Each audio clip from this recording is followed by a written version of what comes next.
I love this clip right here, guys. I absolutely love it. So J.D. Vance went on Fox News and Maria Bartiromo interviewed him.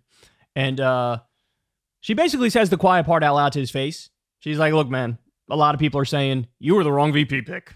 How do you respond to that? And oh, God.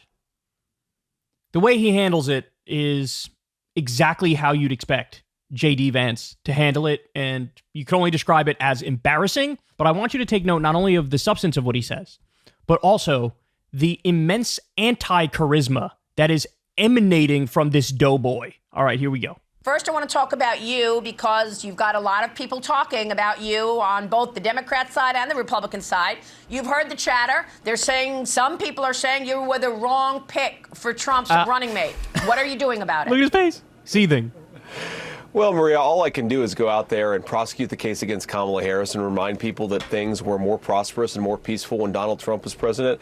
Look, I recognize that there are a lot of folks, even in the GOP establishment, it's certainly on the far left, who don't like the fact that Donald Trump picked me. I actually take their criticism as a badge of honor. Of course, the media is going to attack the people they fear the most. The media is going to attack the people I think who can most effectively bring President Trump's message to a broader swath of the electorate. And I don't... Okay, wait. The argument is they're attacking the people that they fear the most. Or you've repeatedly said insanely idiotic things and taken extreme positions, and that's why they're going after you. And also he framed it as like, sure, some in the GOP establishment and on the far left don't like me. Bitch, it is the overwhelming majority of the country. The polls show he is the most disliked VP candidate in modern American history. Sure, the establishment's against me and the far left's against me, bro. Okay, you are the establishment. Can we stop with this Weasley bullshit? You are the establishment. Donors had to rush in to prop his ass up at the last minute because he was on the verge of losing in Ohio in the fucking primary. And then in the general election, he barely eked out a victory in what was supposed to be a red wave year, and he had all the donor money in the world, and he had Trump come in and bail his ass out with an endorsement. So, can we stop playing this game, please? All right, here we go. More anti-charisma. From inside the Beltway, Maria. You know I grew up as a poor kid. I didn't come from a political family or a wealthy family. I worked my way through college, through the Marine Corps, and eventually landed as Donald Trump's running mate. I think that's a story that a lot of normal Americans can empathize with. You went to an Ivy League school, and you're a venture capitalist. And also, you're a fucking opportunist, careerist, shape-shifting bitch. Because there was a time when you were the main cheerleader of the anti-Trump Republicans. But then when that stopped being so lucrative, you decided, I'll just hop on the bandwagon. The Beltway media types don't like me, but their policies are the problem. Of course they don't like me because we're running to fix what they have broken. Fair enough, and I guess... Even the Fox host is all right, whatever, fair enough. And he brings up, the policies, bro. It's the policies of the left and Kamala Harris, bro. You said you wanted to outright ban pornography. You said it in 2021 to a Catholic magazine. You also want to ban abortion. You also want to ban people from leaving red states to go to blue states to get abortions. You also compared abortion to slavery. All of your fake, I'm a populist, bro. I'm a populist, bro. Really? What's your stance on the PRO Act? Yeah, that's what I thought. So the idea he's going to go after policy? Oh my God. Bro, you are the easiest target in the world when it comes to policy substance. See all of that as weird. What do you say about this new strategy to call you weird from the Democrats? I think that it's a lot of projection, frankly, Maria, from people who want to give transgender hormones to 9-year-old kids and want biological males to play in women's sports.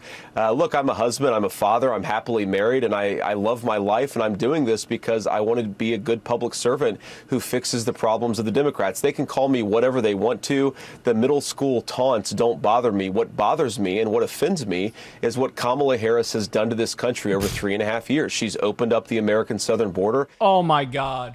I'm not going to repeat it all here. You go back and watch the segment where we broke this down. It was Destiny debating Dennis Prager, and Dennis Prager made the same accusation. Open borders, Democrats are for open borders, bro. For open borders, bro. I went through all of the policies implemented by the Biden administration, what their policies actually are, how many deportations they really did. And let me put this plain and simple. You're either a liar or an idiot if you say Democrats are for open borders or Democrats open up the border. Joe Biden deported more as a raw number and a percentage than Donald Trump did. And so this open borders nonsense, I mean, look, here's the thing. J.D. Vance is lying, and he knows he's lying. He knows he's lying. He knows the Democrats didn't open up the border. He knows what their policies actually are. He's just lying. By the way, you know what else he lied about? The trans women in sports thing. He lied about that too.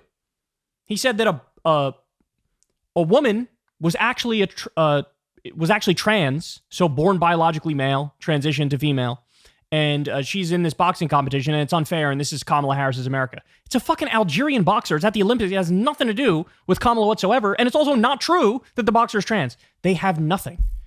That's what you want to run your fucking campaign on? You want to run your campaign on angry posting about an Algerian boxer at the Olympics? What the fuck is wrong with you? Deciding vote on things that caused skyrocketing inflation and affordability crisis. I mean, I was in Georgia yesterday. They have a terrible housing affordability problem in the state of Georgia, Maria, because Kamala Harris shot interest rates through the roof. Kamala Harris does not control the interest rates, you dumb bitch. Actually, I take that back. He's not dumb. He's lying again.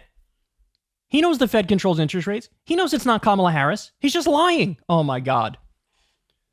Gee, I wonder why people despise this guy. Illegal aliens compete with Americans for scarce homes. So I don't care what they call me. I just wish. Yeah, illegal aliens are coming into the country, and on day 3, they're like, I'd like to put down a $250,000 payment on that $900,000 house. Thank you very much. Like, what the fuck are we talking about here? Stop screwing up the country. And because I don't think they're able to do that themselves, President Trump and I are going to beat them. Little pro tip for J.D. Vance. If you're going to say the dumbest things anybody's ever heard and you're going to lie relentlessly, at least have some fucking charisma, right? That's Trump's ace up his sleeve. He's charismatic. And J.D. Vance is like, listening to him talk is like watching paint dry. I can't deal with it. I can't stomach it. And by the way, he knows, he's seen the poll numbers. He knows how embarrassing his current position is. And look, all I'll say is, I would get a big kick out of him, out of Trump switching out J.D. Vance. I would get a huge kick out of that. It actually would be worse for the Democrats in terms of their electoral chances. But I get such a big kick out of that. I might want to see it just for the lols. This guy, he is nothing but a careerist, opportunistic, narcissistic bitch. And that's why he's doing what he's doing here. By the way, he bragged about a story to the media. When Donald Trump called him to tell him whether or not he got the job, he says, my son kept talking to me about Pokemon. And I looked at him and I said, can you shut up about Pokemon for 1 minute? This is the most important phone call of my life. And now he turns around and he's like, bro, I'm a big family man. Really? That story alone shows how much of an opportunistic, careerist asshole you are. And how much your family takes a fucking back seat, right? You got Trump up there doing attacks on Kamala Harris because she's biracial. And his reaction was, I thought that was funny. Really? I wonder if your biracial kids will think it's funny in the future. What a sick man. When you can't even sway Maria Bartiromo with your anti-charisma and your lies, you know he's in trouble. Hey y'all, do me a favor and like and subscribe. It helps out big time in the algorithm. Click the bell as well for notifications when videos drop. And watch that video on screen right now. You know you want to.